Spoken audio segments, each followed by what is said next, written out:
I appreciate everybody being here this morning. I am aware of the concerns that the community has had due to the fact that we have had 2 police-involved shootings in Norfolk since Friday, and then an additional police-involved shooting in Virginia Beach overnight.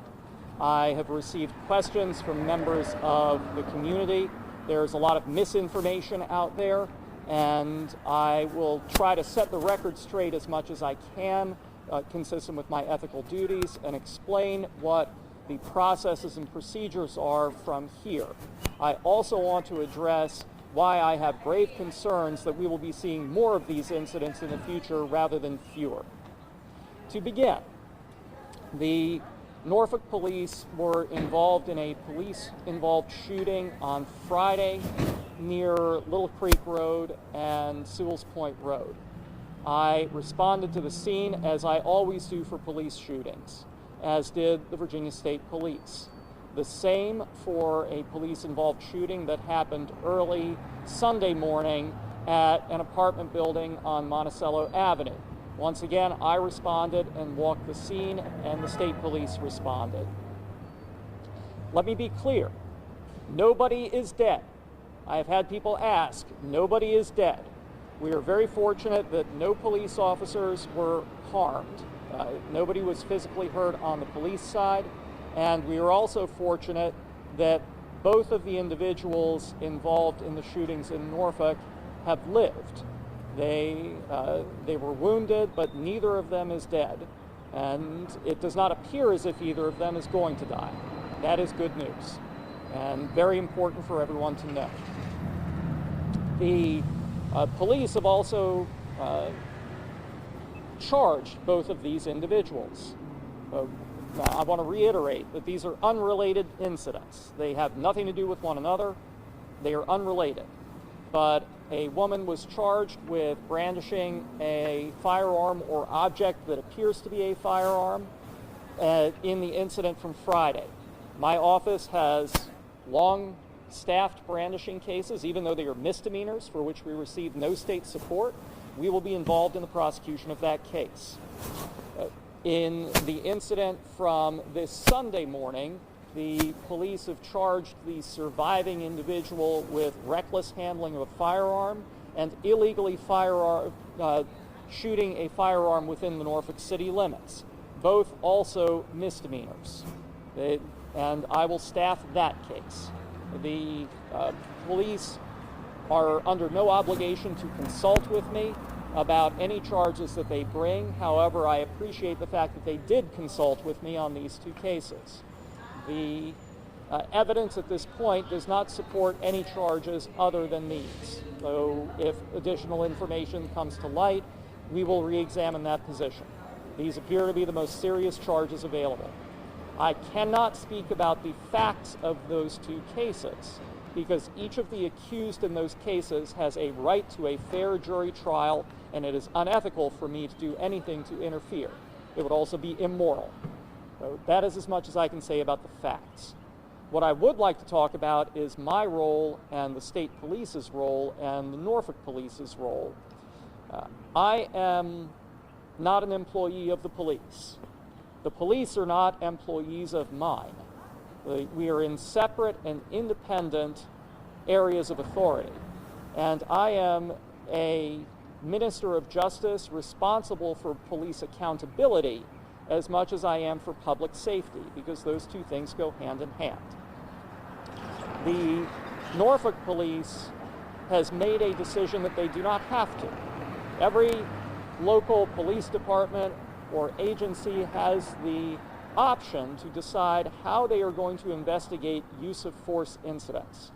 I am pleased that for many years, preceding my taking office, that the Norfolk police has referred their police shooting cases to the Virginia State Police, with whom I have a long working relationship. The state police have specialists who investigate officer uses of force and officer shootings. The different areas of the state do it differently. I'd like to point out that since people have asked, I cannot investigate these incidents myself. There are no in-house investigators in the Norfolk Commonwealth's Attorney's Office to do these investigations, and as it is, the expertise belongs to the state police. I've seen their work.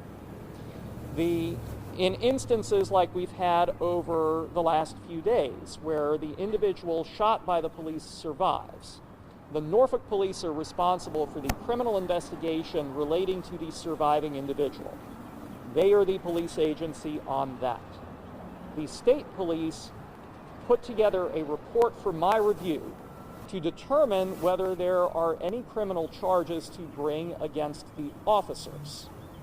I will say that I always keep an open mind about these cases. There is a reason that I wait for the state police reports, but as a general matter, if you look back at police shootings that have been resolved in Norfolk, and ones where the surviving individual has been charged, you can draw conclusions if the surviving individual is charged.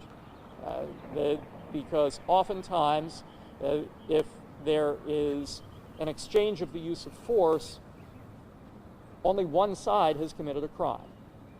I will not prejudge anything that's happened over the last few days, but I will note that we agree with the charging decisions on these two individuals, and we will proceed with those cases. My review is limited, as is the state police's. Since I don't work for the cops and they don't work for me, my only portfolio is to determine whether the police officers have committed a crime. It is that sole question. And I have pledged that if a police officer commits a crime in one of these situations in Norfolk, I will indict them and I will personally take the case to court. That is part of the reason I go to the scenes, is because should I have to do that, I want to be the prosecutor myself and I want to have seen the scene myself. I've also said that if the person is deceased, I will hold a press conference if I'm not charging, and will explain my conclusions. For obvious reasons, if there are charges pending against a surviving person, I cannot do that.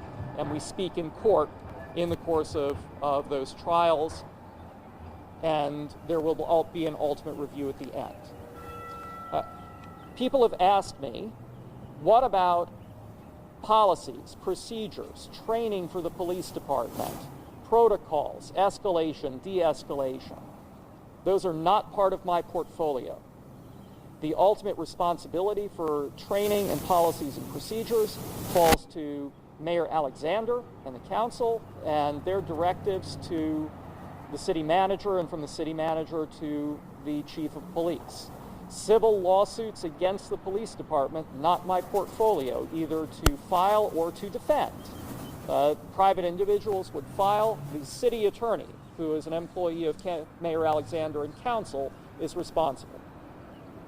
It is also generally not appropriate for me to comment on policies and procedures because it's not my job and not my lane.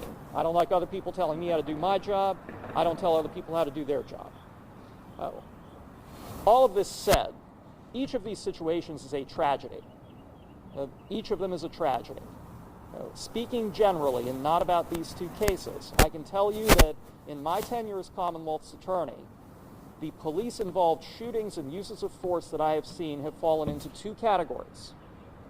Dangerous and wanted individuals who do not want to go to jail and want to shoot their way out, and mentally ill people who are armed. We have an epidemic of mental illness in the United States, and we have an orgy of gun ownership and irresponsible gun ownership that puts guns in the hands of mentally ill people and that makes them easily available for theft or black market purchase. In any situation where somebody is armed, there is a greater risk of something going bad. And in the cases that I have cleared over the last few years, you know that often the factual scenario is mentally ill individual is armed, does not obey the commands of the police to disarm, makes a threatening move, or starts to shoot and gets hurt or killed. When I say that I am worried that this is going to increase, that is because of the Trump administration and the Trump administration's enablers. We do not have enough mental health care in America, Virginia, or Norfolk. We do not have the mechanisms to get people the treatment that they need. What we see then is that the largest mental hospital in every city and county in America, including in Norfolk, is the jail. The jail. Because people are not caught upstream. They are caught by the time they have either been a victim of a crime or they have committed a crime themselves. And just today, we are starting to see the outlines of multi-billion-dollar budget cuts coming from the federal government. The federal government has already harmed grants having to do with substance use disorder and homelessness, and we are probably about to see a multi-billion-dollar cut to the Medicaid program, which is the largest provider of insurance and health care coverage to mentally ill people, especially the ones we see in our courthouse.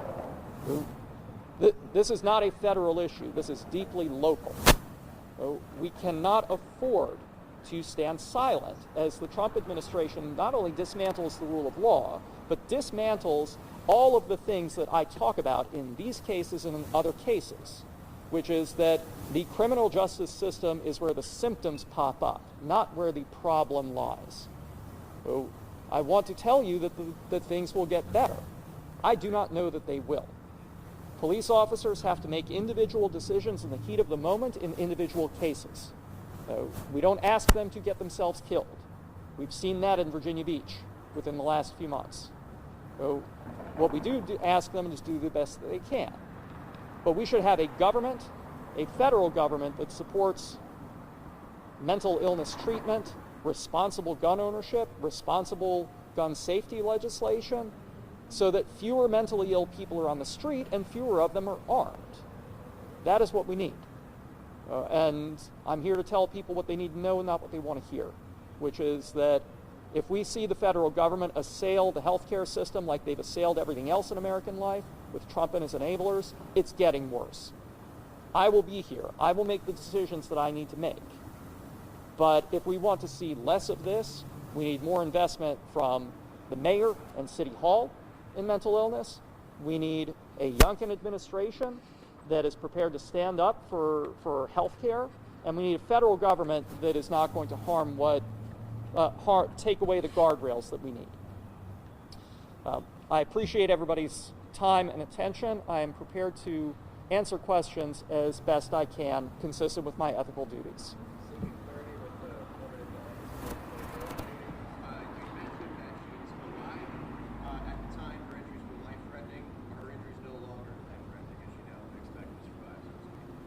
She's expected to survive as best I understand it. She was in stable condition last I checked, which was yesterday.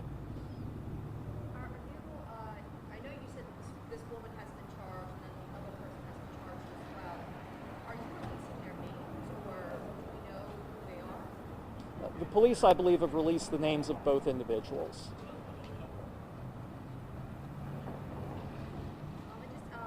Yesterday I was going around on Granby Street and I was asking people, how do you feel now that this has happened in their area? A lot of people told me that they feel unsafe living here in Norfolk.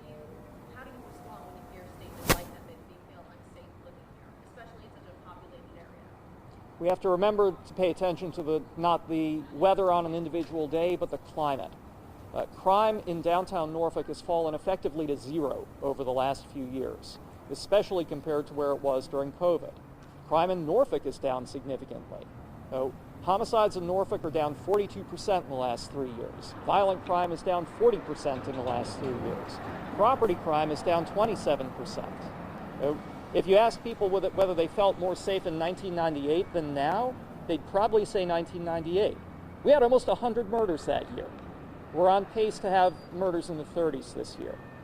So I can understand how a particular high-profile incident will make people feel nervous, but it is the responsibility of elected officials like me and like some others not to stoke that fear, but to offer people facts and to say, we know this was terrible. One crime is one crime too many.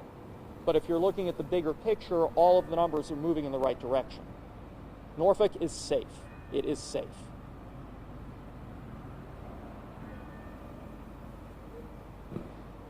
Anything else you wanted to add or talk about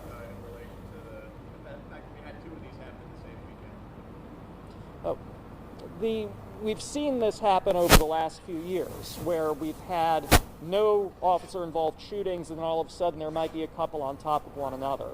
What I'll say is that it's statistically random. These were two completely unrelated incidents.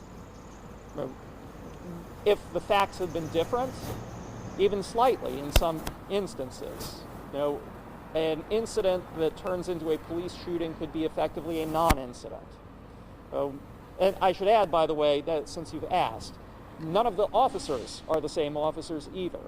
When an officer is involved in a shooting and has pulled the trigger, the Norfolk Police Department puts them on administrative duty at a significant financial cost to the officer, who is then unable to work part-time work. The officers you see working at Walmart or at Harbor Park or at Chrysler Hall are almost always working in a part-time capacity. Those officers lose those opportunities until they're formally cleared. Though it's not the same group of officers, they were two completely different police precincts, two completely unrelated individuals who knew nothing of each other. They have no more in common to do with each other than they have to do with either the murder of the two officers in Virginia Beach some months ago or the shooting of the individual by the police officers in Virginia Beach last night. Thank you. Thank you, sir. All right, thanks, folks.